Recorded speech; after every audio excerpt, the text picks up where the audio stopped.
ஜெபம். எங்களை நேசிக்கிற நல்ல தகப்பனே, இந்த நல்ல வேலைக்காக உம்மை நன்றியோடு ஸ்தோத்தரிக்கிறேன். அப்பா ஸ்தோத்திரம் ராஜா. இந்த புதிய வருடத்திலையும் இந்த புது மாதத்திலையும் முதல் வாரத்தில் தகப்பனே உம்மை நோக்கி பார்க்க நீர் கிருபை கொடுத்தீர். அதற்காக நன்றி சுவாமி. நன்றி அப்பா. உள்ளத்தின் ஆழத்தில் இருந்து உம்மை நோக்கி கூப்பிடுகிறோம் ஏசப்பா. இந்த மாதம் முழுவதுமாக நீர் கண்ணின் மணி போல பாதுகாத்து வாங்க ஏசப்பா. எல்லாவற்றையும் உடைய சமூகத்தில் தாழ்த்துக்கிறோம் ஏசப்பா. டிவியில் பேசுகிற என்னை மறைத்து நீங்கள் பேசுங்க. எல்லா துதிக்க மகிமை உமக்கே செலுத்துகிறேன் இயேசுவின் நாமத்தினால். ஆமேன் ஆமேன். கர்த்தரும் இரட்சகருமாகிய இயேசு கிறிஸ்துவின் இனிதான நாமத்தினால் என் அன்பின் ஸ்தோத்திரங்கள். ஜேடிகே டிவி அனைவருக்கும் என் அன்பின் ஸ்தோத்திரங்கள்.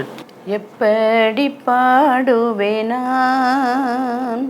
என் இயேசு எனக்கு செய்ததை, எப்படி பாடுவேனான்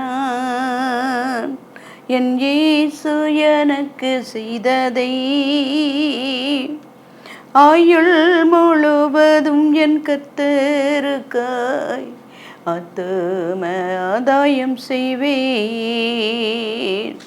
ஆயுள் முழுவதும் என் கர்த்தருக்காய் ஆத்தும ஆதாயம் செய்வேன். ஒரு வழி அடையும் போது பொது வழி திறந்த தேவா, ஒரு வழி அடையும் போது பொது வழி திறந்த தேவா, திறந்த வாசலை என் வாழ்க்கையில் அடைக்காத ஆண்டவரல்லோ. திறந்த வாசலை என் வாழ்க்கையில் அடைக்காத ஆண்டவரல்லோ. எப்படி பாடுவேனான் என் இயேசு எனக்கு செய்ததை, எப்படி பாடுவேனான் என் இயேசு எனக்கு செய்ததை. ஆயுள் முழுவதும் என் கர்த்தருக்காய் ஆத்தும ஆதாயம் செய்வேன். எப்பக்கம் நெருக்கப்பட்டும் ஓடங்கி நான் போவதில்லை, எப்பக்கம் நெருக்கப்பட்டும் ஓடங்கி நான் போவதில்லை. அப்பனின் மார்பினில் காய்ந்தன்றுமே எப்போதும் பாடிடுவேன். அப்பனின் மார்பினில் சாய்ந்தன்றுமே எப்போதும் பாடிடுவேன். எப்படி பாடுவேனான் என் இயேசு எனக்கு செய்ததை, எப்படி பாடுவேனான் என் இயேசு எனக்கு செய்ததை. ஆயுள் முழுவதும் என் கர்த்தருக்காய் ஆத்தும ஆதாயம் செய்வேன். கடந்து வந்த பாதையில் கண்மணி போல் காத்திட்டீர். கடந்து வந்த பாதையில் கண்மணி போல் காத்திட்டீர். கடுகளவும் கூரை வைக்காமலே அதிகமாய் ஆசீர்வதித்தீர். கடுகளவும் கூரை வைக்காமலே அதிகமாய் ஆசீர்வதித்தீர். எப்படி பாடிடுவேன் என் இயேசு எனக்கு செய்ததை, எப்படி பாடிடுவேன் என் இயேசு எனக்கு செய்ததை ஆயுள் முழுவதும் என் கர்த்தருக்காய் ஆத்தும ஆதாயம் செய்வேன். ஆயுள் முழுவதும் என் கர்த்தருக்காய் ஆத்தும ஆதாயம் செய்வேன். கர்த்தர் நல்லவர் என்பதை ருசித்து பாருங்கள். கர்த்தாவே சொல்லும் அடியேன் கேட்கிறேன். நாம் இன்று பார்க்க போகிற செய்தி கானான் தேசத்தை பற்றி பார்க்க போகிறோம். பல நேரங்களில் நாம் யோசித்து பார்ப்போம், நம்முடைய வாழ்க்கை ஏன் இவ்வளவு மோசமாக போய்கொண்டு இருக்கிறது? ஏன் இவ்வளவு வனாந்தரமாக பாதைகளில் தேவன் நம்மை நடத்தி கொண்டு இருக்கிறார் என்று அதற்கு காரணம் என்னவென்றால், வேதம் சொல்லுகிறது, தேவன் நம்மை கானான் தேசத்திற்குள் கொண்டு போகும் முன் சோதித்து பார்ப்பார். நம்முடைய இருதயத்தில் என்ன இருக்கிறது என்பதை அவர் அறிந்து கொள்ள விரும்புவார். இந்த வனாந்தரமான பாதைகளில் நாம் அவருடைய சத்தத்திற்கு, அவருடைய கட்டளைகளுக்கும், அவருடைய பிரமாணங்களுக்கும் நாம் கீழ்ப்படிவோம் இல்லை என்பதை அவர் சோதித்து அறிகிறார். ஒரு தகப்பன் தன் பிள்ளையை சிட்சிப்பது போல நம்முடைய தேவன் நம்மை சிட்சிக்கிறார், நம்முடைய இருதயத்தை சீர்படுத்துகிறார். ஏனென்றால் இந்த கானான் தேசம் என்பது ஒரு குறைவும் இல்லாத தேசம். நாம் எல்லாருடைய வாழ்க்கையிலையும் தேவன் நமக்கு ஒன்று வாக்குத்தத்தத்தை கொடுத்து இருப்பார். அதுவே கானான் தேசத்தை குறிக்கிறது. இந்த வாக்குத்தத்தத்தை நாம் சுதந்தரிக்க போகும் பொழுது, அந்த கானானை நாம் அடையும் போது, நாம் இதுவரை ஜெபித்து எல்லா ஜெபங்களுக்கும் தேவன் அந்த இடத்திலே பதிலை வைத்திருப்பார். மிக திரளான ஆசீர்வாதங்கள், ஐஸ்வர்யங்கள், வீடுகள், செல்வங்கள், சமாதானம், சந்தோஷம், இப்படி எல்லா ஆசீர்வாதங்களும் நிறைந்ததான ஒரு இடம்தான் கானான் தேசம். அது தாழ்ச்சி இல்லாமல் அப்பம் புசிக்கத்தக்கதும் ஒன்றும் உனக்கு குறைவுபடாததுமான தேசம். அது கல்லுகளும் இரும்புமாய் இருக்கும். செம்பு வெட்டி எடுக்கத்தக்க மலைகளுள்ள தேசம். எனவே இப்படிப்பட்ட ஆசீர்வாதமான இடத்துக்குள் நாம் நுழையும் போது அநேக நேரங்களில் நாம் தேவனை மறக்கக்கூடிய ஒரு இடத்துக்கு வந்து விடுவோம். ஏனென்றால் பொதுவாகவே ஒரு பிரச்சனை என்று வரும் பொழுது நாம் அதிகமாக தேவனை தேடக்கூடியவர்களாக இருப்போம். அதே நம்முடைய சூழ்நிலை சமாதானமாக சந்தோஷமாக இருக்கும்போது நாம் அந்த பொருட்களில், அந்த ஆசீர்வாதத்தின் மேல் நம்முடைய கவனத்தை செலுத்துவோமே தவிர, அந்த ஆசீர்வாதத்தை தந்த தேவனை அதிகம் நேரத்தில் மறந்து விடுவோம். ஆகையால் நீ புசித்து திருப்தியாய் இருக்கையில் உன் தேவனாகிய கர்த்தர் உனக்கு கொடுத்த அந்த நல்ல தேசத்துக்காக அவரை ஸ்தோத்தரிக்க கடவோம். உபாகமம் 8ஆம் அதிகாரம் 10ஆம் வசனம். எனவே தேவன் இந்த நேரத்தில் நமக்கு அந்த செழிப்பான கானான் தேசத்தை கொடுக்கும் முன்பாகவே தேவன் நமக்கு ஒரு பெரிய கட்டளையை கொடுத்திருக்கிறார். நாம் கானானுக்குள் நுழையப் போகிறோம். ஏனென்றால் தேவன் இந்த ஆண்டு நமக்கு பெருக்கத்தின் ஆண்டு என்று சொல்லி இருந்தார். அந்த கானான் தேசத்தை நீ சுதந்தரிக்க போகும்போது நான் கூறிய இந்த கட்டளைகளை மறக்கக்கூடாது என்று தேவன் திட்டமும் தெளிவுமாக சொல்லி இருக்கிறார். நீங்கள் ஒருவேளை உங்களுக்கு என்று ஒரு சொந்த வீட்டை கேட்டுக்கொண்டு இருக்கலாம், அல்லது ஒரு சொந்த தொழிலை கேட்டுக்கொண்டு இருக்கலாம், அல்லது உங்களுடைய ஆசீர்வாத பெருக்கத்தை கேட்டுக்கொண்டு இருக்கலாம், அல்லது நல்ல ஒரு திருமண வாழ்க்கை அல்லது ஒரு குழந்தை பாக்கியத்தை கேட்டுக்கொண்டு இருக்கலாம், அல்லது நல்ல ஒரு எதிர்காலத்தை கேட்டுக்கொண்டு இருக்கலாம், அல்லது ஊழியத்தில் ஒரு ஆசீர்வாதத்தை கேட்டுக்கொண்டு இருக்கலாம், அல்லது பணப்பிரச்சனை தீர வேண்டுமென்று கேட்டுக்கொண்டு இருக்கலாம். இது எல்லாமே அந்த கானான் தேசத்திற்குள் நுழையும் பொழுது, அந்த இடத்துக்கு நாம் போகும் பொழுது இது எல்லாமே நமக்கு கிடைத்துவிடும். ஆனால் தேவன் நம்மிடத்தில் விரும்புகிறது ஒன்றே ஒன்று, ஆதியில் அவர் இடத்தில் வைத்திருந்த அதே அளவு கடைசி வரை நாம் பரலோகத்திற்கு போகும் வரை அந்த அன்பு தொடர வேண்டும் என்று விரும்புகிறார்.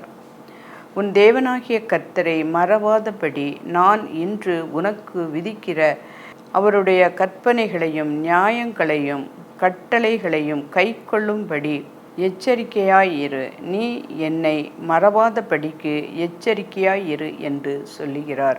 எச்சரிக்கை என்பது நாம் கவனிக்கக்கூடிய மிக பெரிய வார்த்தையாகும். அதாவது தேவன் அந்த இடத்தில் சாதாரணமாக என்னை மறவாதே என்று தேவன் சொல்லாமல் என்னை மறவாதபடிக்கு எச்சரிக்கையாயிரு என்று சொல்லுகிறார். ஏனென்றால் அந்த இடத்தில்தான் அநேகர்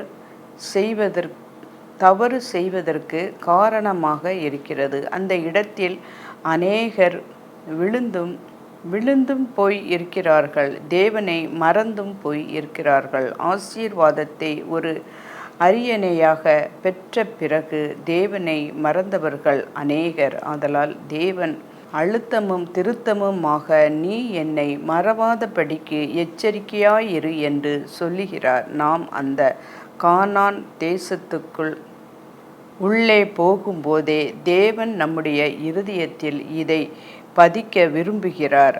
அடுத்ததாக நாம் அந்த கானான் தேசத்திற்குள் நுழைந்த பின்பு கர்த்தர் நமக்கு தந்த ஒவ்வொரு ஆசீர்வாதங்களுக்காக நாம் அவரை ஸ்தோத்தரிக்க வேண்டும், நன்றி செலுத்த வேண்டும், அவருடைய மகிமையை பாட வேண்டும். அவருடைய மகிமை எப்படியோ இந்த நன்மை இந்த கானான் தேசத்திற்குள் நுழைய வைத்தது. இவ்வளவு ஆசீர்வாதமாக தந்திருக்கிறார் என்று ஒவ்வொரு நாளும் அவருக்கு துதி செலுத்த வேண்டும். இதையெல்லாம் நாம் இப்பொழுதே நம்முடைய மனதில் ஒரு தீர்மானமாக பண்ணிக்கொள்ள வேண்டும். ஏனென்றால் தேவன் நம்மிடத்தில் அந்த ஒரு நன்றியுள்ள இருதயத்தை பார்க்க விரும்புகிறார். அடுத்ததாக நாம் பார்த்தால் நம்முடைய ஞானமும் சாமர்த்தியமும் இதை சம்பாதித்தது என்று சொல்லாமல் கர்த்தரே எனக்கு தந்தார் என்று அவருடைய நாமத்தை மட்டுமே நாம் முதன்மைப்படுத்த வேண்டும். ஐஸ்வர்யத்தை சம்பாதிக்க பலன் கொடுத்திருக்கிறார். அந்த ஐஸ்வர்யத்தை நாம் ஒருவேளை சம்பாதித்தாலும் அதை சம்பாதிக்க பலனை கொடுத்தது நம்முடைய கர்த்தராகிய இயேசு கிறிஸ்துதான். எனவே அவருக்கு நாம் எல்லா துதிக்கன மகிமை செலுத்த வேண்டும். அனைத்து ஆசீர்வாதங்களையும் பெற்ற பின்பு நாம் அந்த கானான் தேசத்துக்கு நுழைந்த பின்பு என்னுடைய அறிவினால் நான் இவ்வளவு பெரிய நிலைமைக்குள் வந்து இருக்கிறேன், என்னுடைய உழைப்பினால்தான் இவ்வளவு எனக்கு இந்த ஆசீர்வாதங்கள் கிடைத்தது என்று நம்முடைய இருதயத்தில் கூட நாம் சொல்லாதபடிக்கு எச்சரிக்கையாய் இருக்க வேண்டும் என்று தேவன் நம்மை எச்சரிக்கிறார். பெருமையாக பேசுவது தேவனுக்கு பிடிக்காத ஒரு காரியம். எனவே நாம் அந்த கானான் தேசத்திற்கு நுழைந்த பின்பு என்னுடைய திறமையினால்தான் இதை சாதித்தேன் என்று சொல்லாதபடிக்கு நாம் கவனமாக இருக்க வேண்டும். கானான் தேசத்தில் சர்வ சாதாரணமாக நுழைய முடியாது. நம்முடைய கர்த்தராகிய தேவன் தாமே நமக்கு முன் சென்று நம்முடைய சத்துருக்களை எல்லாம் நம்மை விட்டு விலகி நமக்காக யுத்தம் பண்ணி அவரே நம்மை அதே தேசத்திற்குள் கொண்டு செல்ல போகிறார். எனவே நாம் உள்ளே நுழைந்த பின் அந்த ஆசீர்வாதங்களை அனுபவிக்கும் போது என்னுடைய பலத்தினால், என்னுடைய சாமர்த்தியத்தினால், என்னுடைய ஞானத்தினால் தான் சம்பாதித்தேன், எல்லாம் செய்தேன் என்று நம்முடைய நினைவில் கூட நாம் நினைக்காதபடி எச்சரிக்கையாய் இருக்க வேண்டும். நாம் முழு இருதயத்தோடும் முழு ஆத்மாவோடும் முழு பலத்தோடும் முழு சிந்தையோடும் இருக்கும்போது நமக்கு வைத்திருக்கிற ஆசீர்வாதங்களுக்காக அவர் உண்மையுள்ள தேவனாக இருக்கிறார். கர்த்தரிடத்தில் மன மகிழ்ச்சியாயிரு. அவன் உன் இருதயத்தின் வேண்டுதல்களை உனக்கு அருளச் செய்வார். கர்த்தர் சோதோம் குமாராவை அழித்ததையும் ஆபிரகாமின் நிமித்தம் கர்த்தர் லோத்துவின் குடும்பம் பின்னிட்டு திரும்பி பார்த்ததால் லோத்து மனைவி உப்பு தூணாக மாறியதையும் நாம் ஆதியாகமம் 18ஆம் அதிகாரம் 19ஆம் அதிகாரங்களில் இதை பார்ப்போம். கர்த்தருடைய வாக்குத்தத்தத்தை பெற்றுக்கொண்ட ஆபிரகாமை தனக்குள் எல்லாவற்றையும் எடுத்துக்கொண்டு தன் சொந்த தேசத்தை விட்டு கானானை நோக்கி பிரயாணப்பட்டார். நம்முடைய சகோதரனாகிய மனைவியின் லோத்தும் மகனுக்கு உண்டான எல்லாவற்றையும் எடுத்துக்கொண்டு ஆபிரகாமோடு சேர்ந்து பயணம் சென்றார். அவர்கள் கானானை நோக்கி சென்றார்கள். சில வருடங்களிலே ஆபிரகாம் மற்றும் லோத்துவின் மந்தை பெருகிற்று. இவர்களும் அநேக வேலைக்காரர்களும் மிகுந்த செல்வமும் பெருகிற்று. அவர்கள் பெத்தேலின் தென்புறத்தில் குடியிருந்தார்கள். 2 பேருக்கும் ஆஸ்திகள் மிகுதியாய் இருந்தபடியால் அவர்கள் இருவரும் குடியிருந்த வீட்டில் சேர்ந்து வாழ்ந்தனர். இதனால் ஆபிரகாமின் மந்தை மேய்ப்பர்களும் லோத்துவின் மந்தை மேய்ப்பர்களும் வாக்குவாதம் உண்டாயிற்று. இவர்களுக்கு அடிக்கடி சின்ன சின்ன பிரச்சனைகள் வந்தன.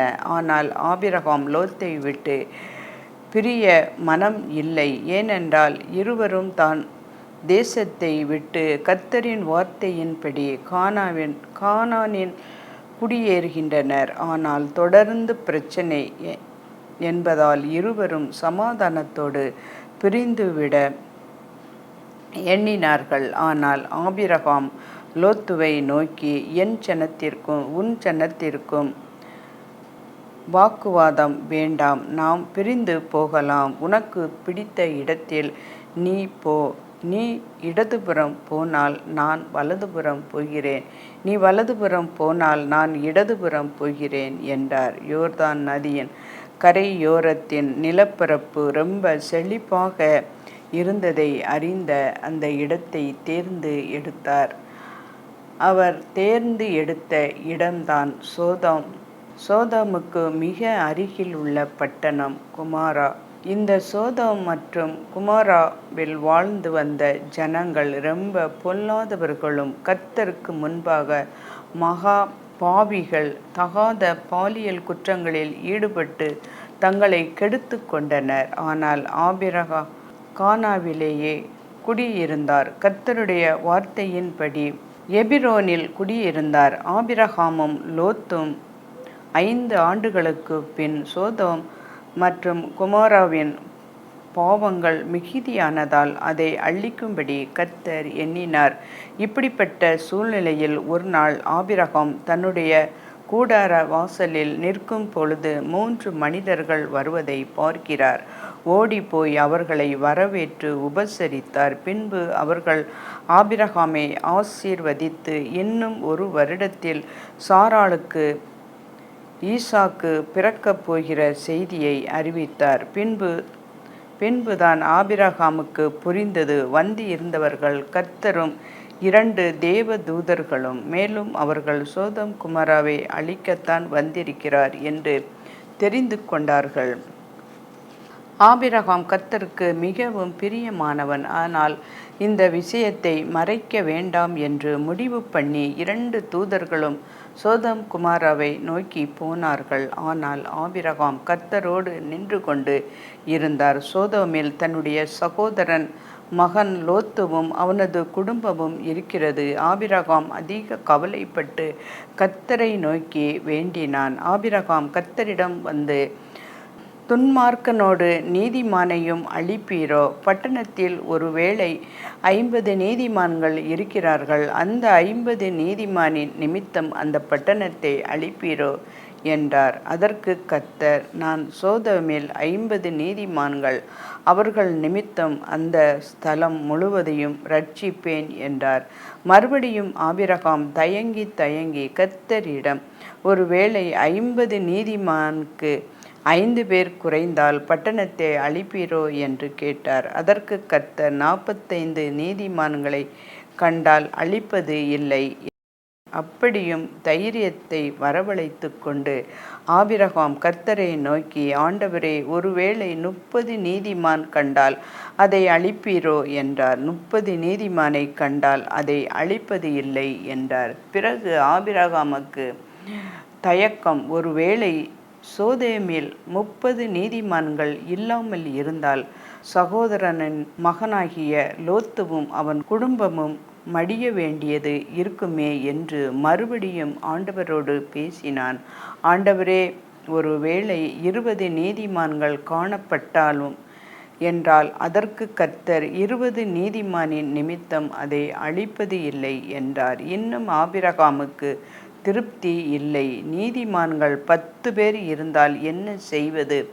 மறுபடியும் கர்த்தரிடத்தில் வந்து, உமக்கு கோபம் வராது இருப்பதாக நான் இன்னும் ஒருமுறை மாத்திரம் கேட்கிறேன். ஒருவேளை 10 நீதிமான்கள் காணப்பட்டால் அவர்களை நீர் அழிப்பீரோ என்றார். அதற்கு கர்த்தர், சோதோமில் 10 நீதிமான்கள் காணப்பட்டாலும் அதை நான் அழிப்பதில்லை என்றார். ஆபிரகாமுக்கு ஒரு நம்பிக்கை, ஒருவேளை சோதோம் குமாரா பட்டணங்களில் 10 நீதிமான்களாவது இருப்பார்கள், தன்னுடைய சகோதரனுடைய குடும்பம் பிழைத்து கொள்ளும் என்று நம்பினான். இப்போ அந்த 2 தூதர்களும் சோதோமுக்கு வந்துவிட்டார்கள். சாயங்காலமான வேளையில் நல்ல வேளை வருகிறதை வாசலில் இருந்து பார்த்த லோத்து ஓடி போய் அவர்களை வரவேற்று, என்னுடைய வீட்டுக்கு வாங்க, தங்கிவிட்டு நாளைக்கு கிளம்புங்க என்றார். அதற்கு அவர்கள், இல்லை, நாங்கள் வீதியிலே தங்கிக் கொள்கிறோம் என்றார்கள்.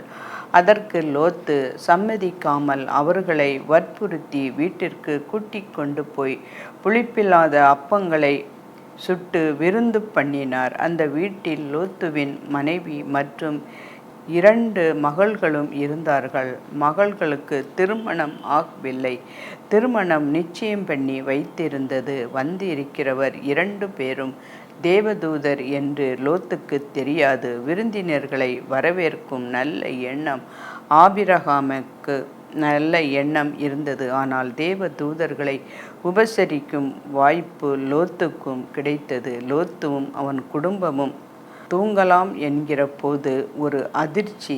ஆனால் ஊரில் உள்ள எல்லா மனிதர்களும் பிரச்சனை பண்ணினார்கள். லோத்துவை கூப்பிட்டு, உன் வீட்டில் தங்க வைத்தது யாரு? வெளியே கொண்டு வா, நாங்கள் பார்க்க வேண்டும் என்றார்கள். அந்த ஊர் ஜனங்களை பற்றி லோத்துவுக்கு தெரியும். 2 விருந்தினரையும் தகாத விதமாய் நடத்தும்படி தான் அவர்களை கூப்பிட்டு இருக்கிறான் என்று தெரிந்து அவர்களை எதிர்த்து மேலும் அவர்களிடம் கெஞ்சினார். என் குடும்பத்தை என்ன நாளும் பண்ணுங்க, வந்திருக்கிறவர்கள் என்னுடைய விருந்தினர்கள், அவர்களை எதுவும் பண்ணாதீர்கள் என்றான். அதற்கு அவர்கள் லோத்தை நோக்கி, பரதேசியாய் ஊருக்கு வந்த நீ எங்களை தடுக்கிறாயா என்று கேட்டு அவனை தங்க வைத்தார்கள். உடனே அந்த தூதர்கள் கையை நீட்டி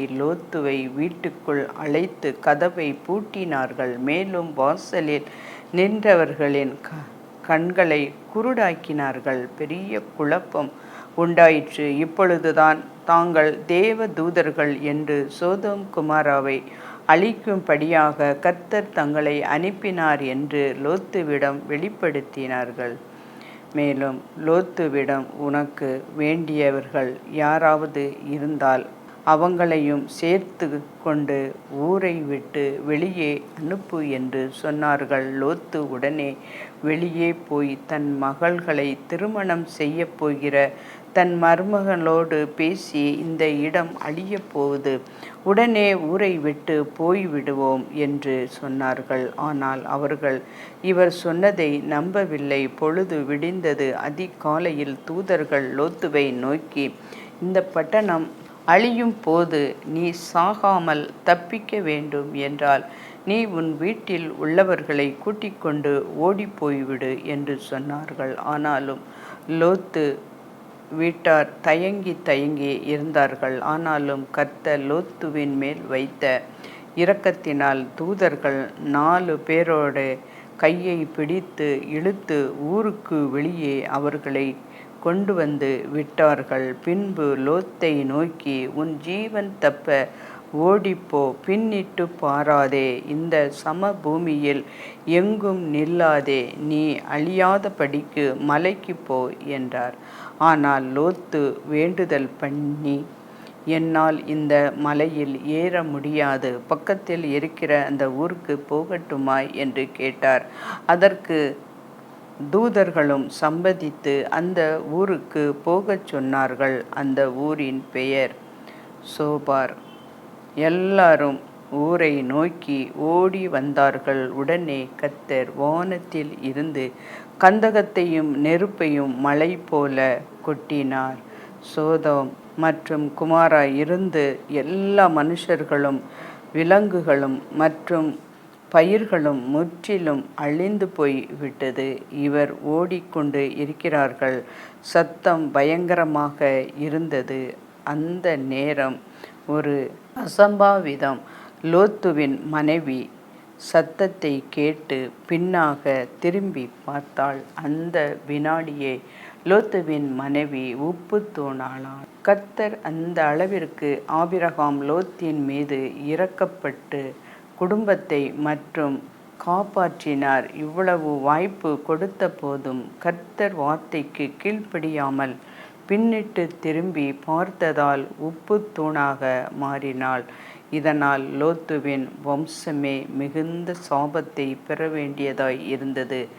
உங்கள் ஆத்மா மகிழ்ச்சியான வாழ்வினை அடையும். உங்களை சுற்றி இருள் இருந்தாலும் பேரொளியாகிய இயேசு உங்கள் உள்ளத்தையும் உங்கள் இல்லத்தையும் சமாதானத்தினால் நிரப்புவார். தேவ பிரசன்னம் உங்கள் மீது இறங்கும் போது சகல விதமான சாபங்களும் உங்கள் குடும்பங்களை விட்டு விலகி போகும்.